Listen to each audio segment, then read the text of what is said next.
Righto, welcome to another episode. So today we're going to be having a crack at building a router sled for my little Milwaukee trim router, but this can easily be adapted to suit any router. So if you're like me, you don't have a thicknesser, or you just got a huge slab of wood that you want to mill down flat, this will definitely help you out. But before we get stuck into this build, if you're new to the channel, I'd appreciate that subscribe button gets slapped right about now. And if you're already subscribed, you're a bloody legend. Appreciate the support. And remember to let me know what you think in the comment section below. Now let's get stuck into the build.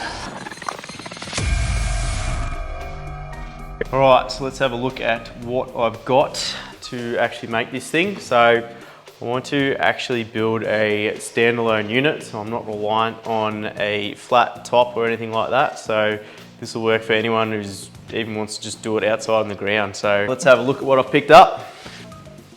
So I picked up a bit of RHS aluminium box section. Then I got some smaller bits of aluminium angle and a smaller little bit of box section. This all makes sense as I make it. And then for the actual base, I'm actually going to build that out of form ply. So I've got a bit of form ply.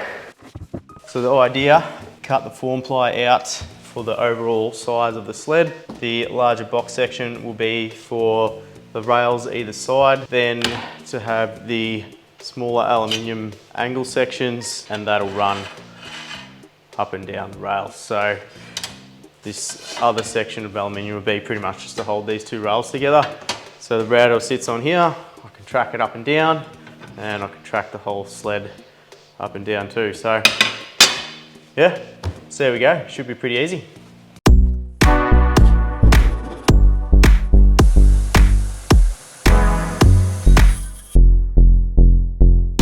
Righto, so for the base, that's about as hard as it gets. Pretty much just cut the size of your base that you want and your rails. So I've got aluminium RHS here, so these are 30 by 50 mil high box section. So the reason why I went aluminium is because I don't have a table saw, so I couldn't guarantee I was going to get completely perfect cuts if I was to do the rails out of timber. So if I had a table saw, I'd probably make them out of timber, honestly.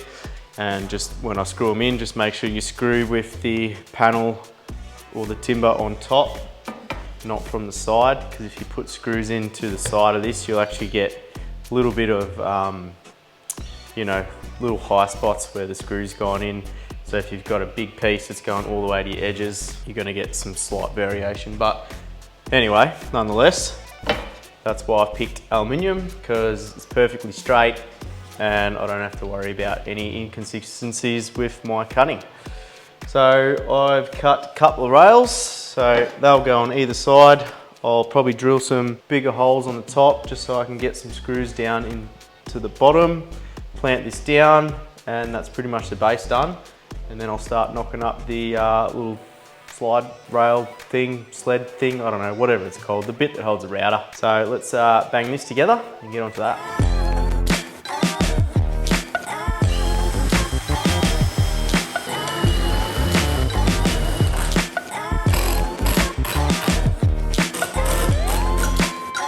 Righto, base done. Pretty easy, just a couple of rails and a bit of board. So that's that. Now, probably going a little bit overboard on the width, but I think it should be pretty good for anything short to medium term that I'm thinking of doing. Max length that I've got here is 1500, and I've got about, I think, 850 internal of these rails. So the height of these rails are only 50 mil, so if I'm doing anything thicker than 50 mil, I can always put another strip of timber or something along this, fix it to the top, and then I've got a bit more height. So all I need to do is just make sure it's flat and the same on both sides, and that's that. Now, for the actual sled that holds the router up itself, I've got these angled pieces. I've made sure that the base is a bit smaller than the length of these, so I've got a little bit of play there. So pretty much, I'm gonna make sure it's wide enough to hold the plunge base.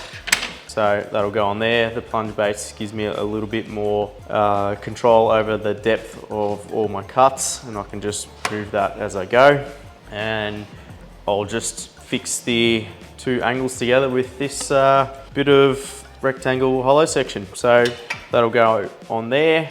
I'll probably put another lip below it just so it doesn't want to fall off the edge of the rails there. And that's it. So pretty easy done. Let's bang these together and have a crack at using it.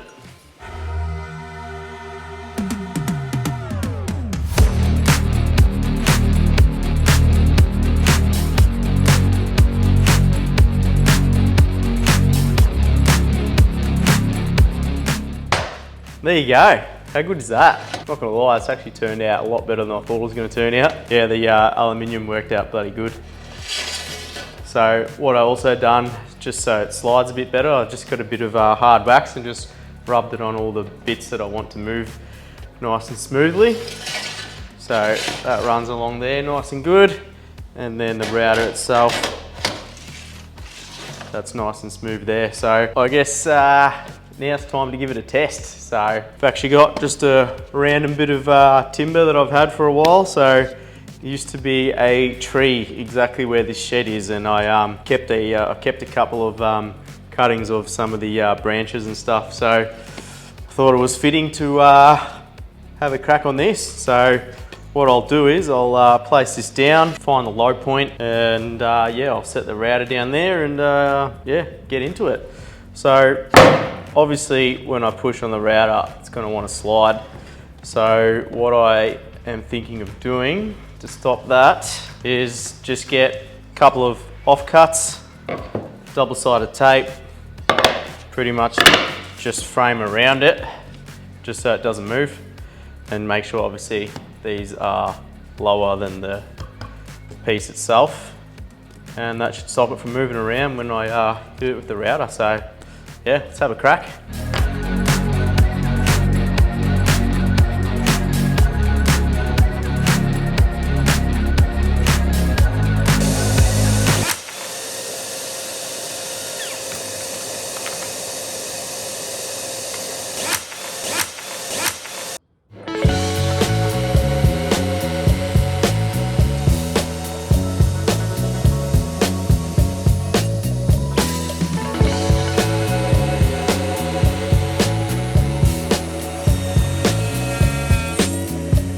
Not gonna lie, that worked pretty bloody good.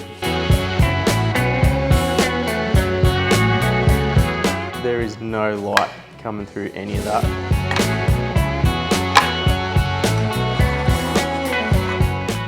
Righto, so that brings us to the end of this episode. Yeah, pretty stoked how it's turned out actually. It's actually surprised me how accurate it actually is. So yeah, there you go. Aluminium is the go, I reckon. I reckon if it was timber, you'd probably have that slight variation, but yeah, like I can't really complain about that. That's like bloody spot on. So I probably will end up just cutting a hole in the face of it just so I can hang it up somewhere in the shed. Probably like I'll be able to get it in behind there, behind the toolboxes. So that's probably another thing that I'll do after this. But yeah, I reckon I'm just gonna have a bit of fun ripping back a few boards now. So hope you enjoyed that, and remember to hit that like and subscribe button, and let me know in the comments what you think. So yeah, might leave it at that, and we'll see you on the next one. Cheers for watching. Giddy up.